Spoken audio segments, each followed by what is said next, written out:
Hi guys, this is 5.3 continued, the second part where we talk about the multiple angles and the general solutions.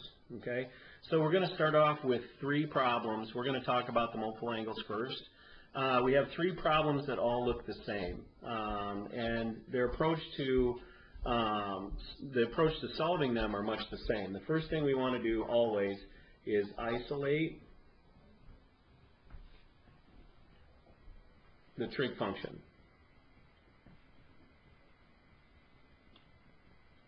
Okay, so we need to get sine x by itself. In this case, sine x. In this case, sine 2x. And this sine 3x. Because remember, just because it's 2x and 3x, those are connected. Those are it's a monomial term. So we just isolate the trig function first. So we divide each of these by 2.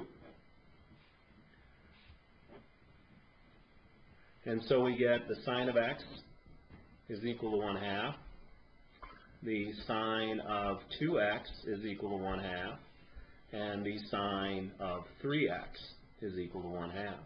So when you look at this, you notice that we did not divide the angle by 2. We only divided the constant out in front.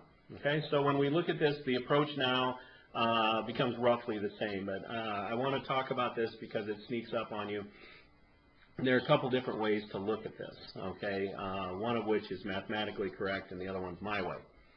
So when you look at this, we know that all students try calculus, okay? And we have the sine of the angle is equal to positive 1/2. Okay, so sine x equals positive 1/2. We know sine is positive in quadrants 1 and 2, okay? So we know that anytime the sine is equal to the positive number, we know that there are going to be two answers. In this case, from the magic chart, where is sine equal to 1/2? Of course, pi over 6 is. And so we're going to have two answers if we're looking for x between 0 and 2 pi. Okay? So that's where, if we're not looking between 0 and 2 pi, then we get into something called a general solution, but we'll wait with that. Right now, let's just look between 0 and 2 pi. So the sine of the angle is equal to 1/2 when x is pi over 6. In quadrant 1, that is pi over 6. In quadrant 2, pi over 6 in quadrant 2 is 5 pi over 6. So these are our two answers. Done. Simple. Okay, that was from the first part.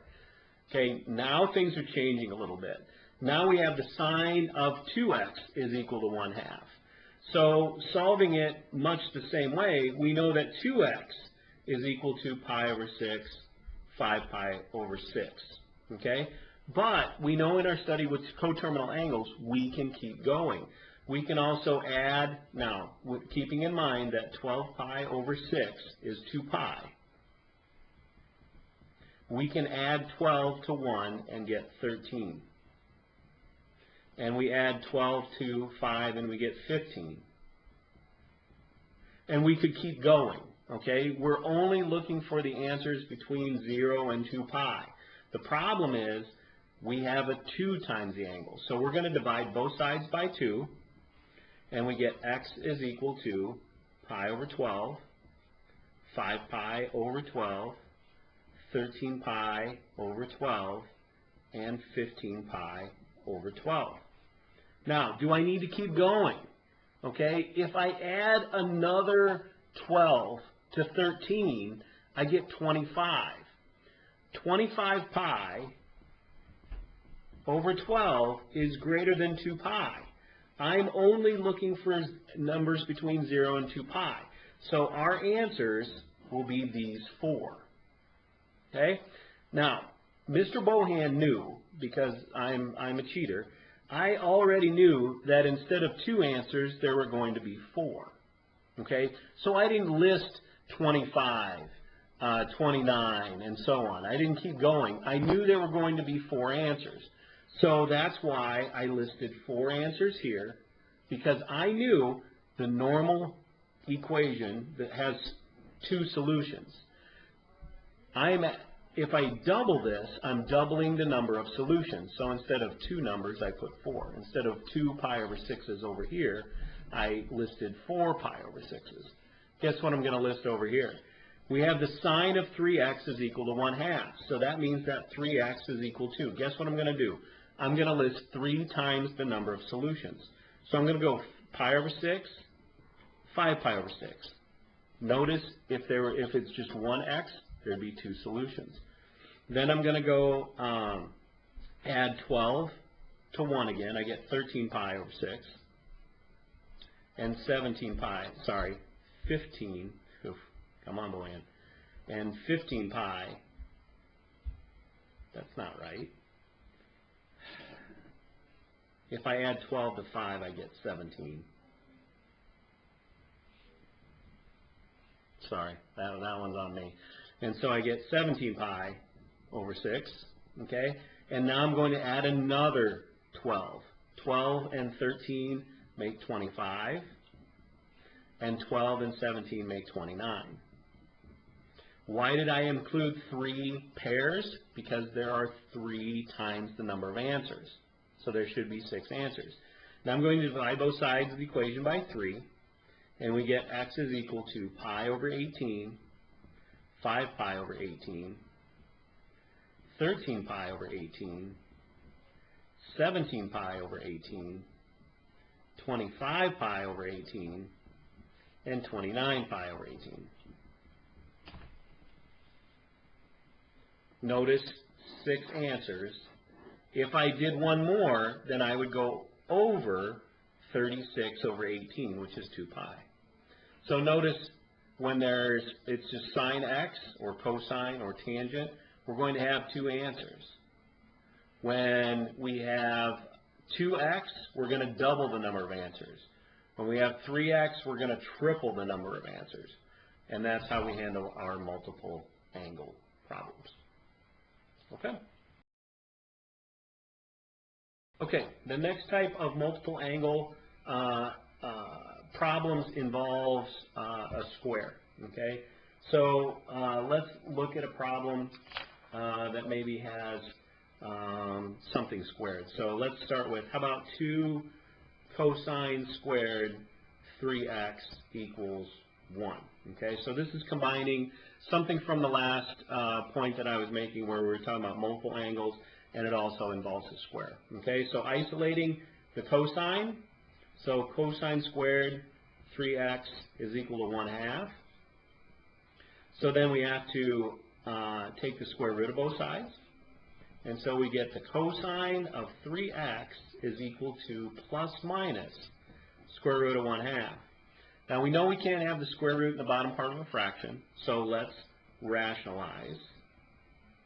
And we'll multiply by the square root of 2 under the square root of 2, and we get plus or minus radical 2 over 2. So that means that 3x is equal to pi over 4s. Since it's plus or minus, we know that all students try calculus, right? We're looking for pi over 4 in all 4 quadrants. So if this were just 1x, we would have pi over 4, 3 pi over 4, that's quadrant 2, 5 pi over 4, that's quadrant 3, and 7 pi over 4, which is quadrant 4, because of the plus or minus. But now we need 3 times the number of solutions. So we need coterminal angles. You see how this gets kind of tedious? We need pi over 4s in all of those quadrants, okay? Because what's going to happen is we're going to divide both sides by 3. So let's see. 2 pi is equal to 8 pi over 4, since we're in fourths. So I need to add 8 to all of these numerators. So 1 plus 8 is 9. 9 plus 8 is 17. 3 plus 8 is 11. 11 plus 3 is 19. Or if you notice 1, 3, 5, 7, 9, 11, 13, 15, 17, 19, 21, 23. Okay? So when we divide by 3, both sides of the equation, we end up with x is equal to pi over 12, 3 pi over 12, that can be reduced, 5 pi over 12, 7 pi over 12, all the way to 23 pi over 12, keeping in that pattern.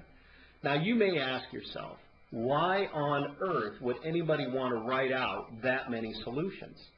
Well, in order to satisfy if x is from, let's say, 0 to 2 pi, we're locked in. We have to write out all the answers. But if that is not the restriction, if they say x comes somewhere from negative infinity to infinity, then all of a sudden we need what's called a general solution.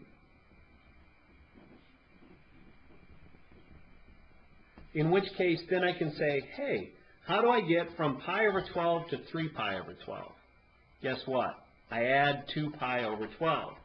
So if I say pi over 12 plus, and I'm going to add 2 pi over 12, which is pi over 6, then I get 3 pi over 12. If I add another pi over 6, I get 5 pi over 12. If I add another one, and so what I'm going to do is I'm going to say pi over 6n.